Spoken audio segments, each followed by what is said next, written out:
Hi మామ. ఇప్పుడైతే నేను కారంపూడి వెళ్తున్నా. కారంపూడి ఎందుకు వెళ్తున్నానంటే అక్కడైతే పల్నాడు యుద్ధం జరిగింది.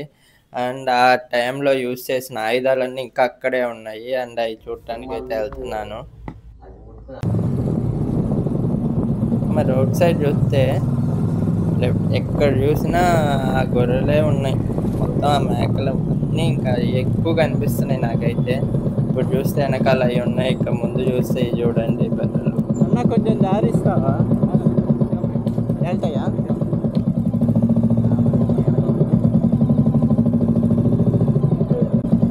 ఇన్ని మీ ఇద్దరే మేనేజ్ చేస్తారా?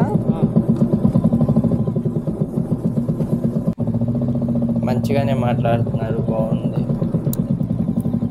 ఇంకా అన్నయ్య ఇందాక మాట్లాడుతూ చెప్పాడు, ఇవి అయితే ఇటు వెళ్ళిపోతాయి, మీరు అవి వెళ్ళిపోయినాయి అని వెళ్ళిపోవచ్చు అని. అందుకని ఇంకా చిన్నకి వెళ్ళాను అన్నయ్యతో మాట్లాడుకుంటూ. అక్కడ చూసారా అన్ని బఫెల్లోస్ ఉన్నాయి. అవన్నీ మేనేజ్ చేసింది ఏంటంటే ఇద్దరు.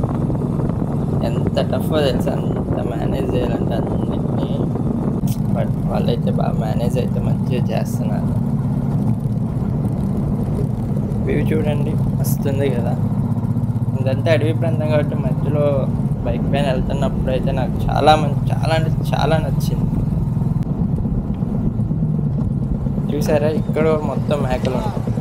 మేబీ చుట్టుపక్కల వాళ్ళందరూ మ్యాక్సిమం వీటిపైనే బతుకుతారు అనుకుంటా. ఇవి చూడండి చాలా ఉన్నాయి. ఇప్పుడు మళ్ళీ ఇక్కడ కూడా ఉన్నాయి. చూసారా ఇన్నిటిని మేనేజ్ చేసింది ఒక నలుగురు. ముందు ఒకడు వెనకాల ఒకడు, మళ్ళీ అదేదో సెకండ్ బ్యాచ్ కూడా వచ్చింది, దానికో ముందు ఒకడు వెనకాల ఒకడు. ఇక్కడ చూడండి రోడ్ సైడ్ ఆ పొలాలు అవి కాలుస్తున్నారు. నేనైతే ఇప్పుడు కారంపూడి ఊర్లోకి అయితే ఎంటర్ అయ్యాను. అండ్ చూస్తే ఇక్కడ కూడా ఉన్నాయి. చూసారా ఇక్కడ కూడా అన్ని మేకలే. అండ్ ఇది ఊరు, మన ఊర్లోనే ఉన్నాం. అండ్ చూసారా ఊరు రోడ్డు పైన మొత్తం అయ్యే ఉన్నాయి. అండ్ ఇదే ఒక సిటీలో ఇలా వెళ్తుంటే అమ్మ పెద్ద గొడవ చేస్తారు, కానీ ఇక్కడైతే అట్లా ఏం లేదు. అండ్ అందరూ ఖాళీ ఎక్కడైనా ఉందని చూసుకుని వెళ్తున్నారు. నేను అదే చేస్తున్నాను. మా నుంచి యుద్ధం జరిగింది అంటున్నారు కదా. అది ఎవరెవరి మధ్యలో జరిగిందో తెలుసా? పల్నాడు బ్రహ్మనాయుడుకి అండ్ పల్నాడు నాగమ్మకి మధ్యలో జరిగింది. అండ్ ఆ యుద్ధం టైం అయితే చాలా మంది అయితే చనిపోయారు. ఇప్పుడైతే ఆ యుద్ధం జరిగే టైం యూజ్ చేసిన ఆయుధాలను చూడటానికి వెళ్తున్నాం. ఇక్కడ చూసారు ఈ బస్ డ్రైవరు. అండ్ ఇక్కడైతే ఈ బస్సు ఆపేశాడు రైట్ సైడ్. నేనైతే ఆ బస్ డ్రైవర్ని ఆ బస్సుని చూపించాలనుకోవట్లేదు. బట్ ఆయన ఎందుకు ఆపాడో తెలిస్తే మరీ కామెడీగా ఉంటుంది. ఆయన అయితే సిగరెట్లు తీసుకుందామని బస్సు ఆపేశాడు అక్కడ. అండ్ అతను ఆ షాప్ అతనేమో అక్కడ ఏదో పని చేస్తూ ఉండిపోయాడు. మా వెనకాల మొత్తం ట్రాఫిక్ ఆగిపోయింది, ముందు ఆగారు. బట్ ఆయన అయితే సిగరెట్లు తీసుకొని కదులుతా అన్నాడు. నేనైతే బాబాయ్కి నేను తీసుకొస్తానన్నా, ఆహా వద్దు వాడు వస్తాడులే అంటున్నాడు. ఏమో ఇంకా ఇక్కడైతే ముందన్న అయితే ఇంకా మనకు కొంచెం స్పేస్ ఇచ్చాడు. మామ ఈ బ్రిడ్జ్ కింద అయితే ఇప్పుడైతే వాటర్ ఉన్నాయి కానీ, అండ్ అప్పట్లో అయితే యుద్ధం జరిగేటైనా బ్లడ్ వాటర్లా పారిందంట. దాని దగ్గరికి కూడా వెళ్ళి చూపిస్తాను మీకు.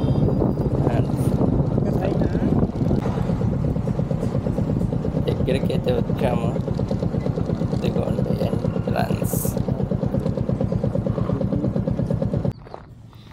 మామ చూసారా అక్కడైతే ఒక టెంపుల్ కనిపిస్తుంది కదా. ఆ టెంపుల్లోనే మనకు ఆయుధాలు ఉంటాయి. టెంపుల్ అంటున్నావు, ఆయుధాలు అంటున్నావు, టెంపుల్ ఆయుధాలు ఏంట్రా అంటావా? ఇక్కడ వాళ్ళు అందరూ ఆ ఆయుధాలని పూజిస్తారు అండ్ అవి ఒక దేవుళ్ళలాగా భావిస్తారు. అందుకని ఆ ఆయుధాల వరకు ఒక గుడి కట్టారు. చూసారు ఇదే ఆ టెంపుల్. మనమైతే లోనకి వెళ్దాం.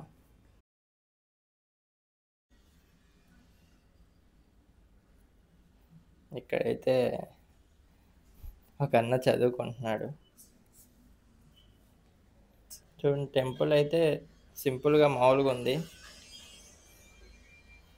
మనమైతే ఆయుధాల కాడికి అయితే వెళ్దాం. నీ అమ్మ తాళం వేస్తుంది. ఛీ,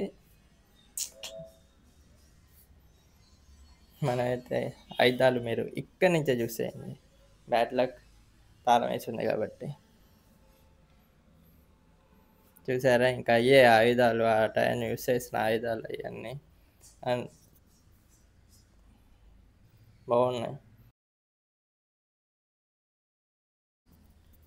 మామూలుగా నేను చేసిన తప్పు ఏంటంటే, నాకు తెలిసి నేను సాటర్డే వచ్చా, మేబీ ఓన్లీ ఆన్ సండేస్ అది ఓపెన్ చేస్తారు అండ్ ఆ టైం అయితే మనం ఆ ఆయుధాలని పట్టుకోవచ్చు కూడా.